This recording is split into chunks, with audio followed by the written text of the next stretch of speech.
We saw the jobless claims spike in the wake of Hurricane Sandy as people stopped showing up for work. They couldn't get there. But not for our next guest. She's an ER technician who went above and beyond the call of duty.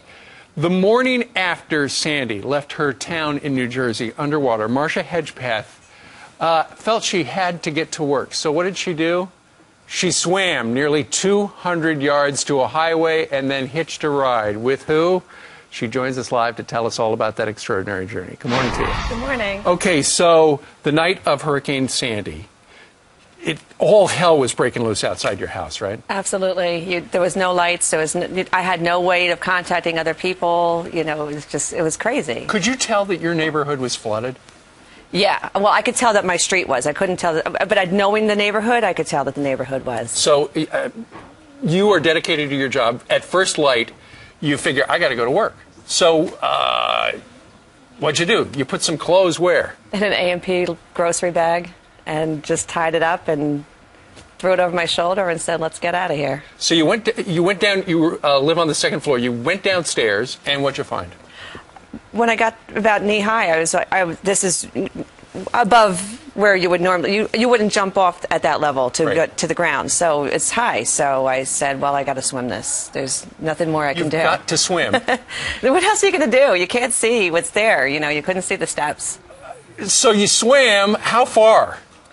Well, 200 yards is from the back of the house to just right down. 2 football fields. Yeah. That's crazy. And what was floating through the water? People's decks, picnic tables, signs. You were dodging. You were swimming and dodging stuff at the same time. I did stop at my truck to see if I could actually get in it and start it. Underwater. So you're dodging stuff. What does the water feel like? It's 64 degrees, so it's pretty cold, but it's not. At what point did you say, this probably was not a very good idea? I said it from the beginning.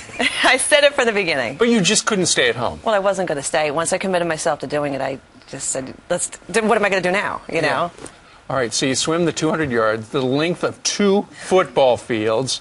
You get to a place where you're near a road, and you decide, well, I'm still a ways from work. Then what'd you do? Stuck out my thumb.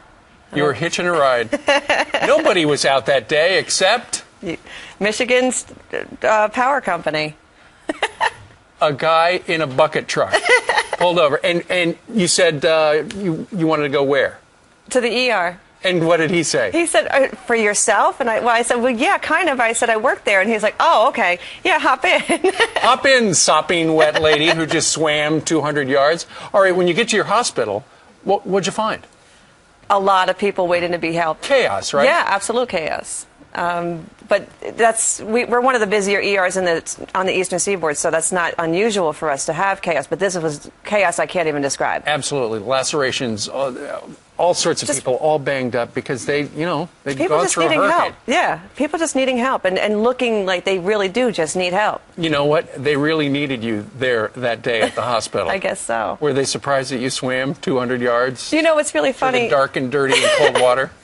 You know, we don't really raise eyebrows about how we get to work. We're just happy that you're there. Good. Another warm body. Come on. Scrub up. Well, fantastic. If I ever ran a hospital, I'd want a team of folks just like you, dedicated to getting to work. Thank you. What a story. Marcia Hedgepath. Yes. Thank you very much for joining us live today. Nice meeting you. All right. You've warmed up. All right. Thank you. Have a great Thanksgiving. Thank you. You too. All right.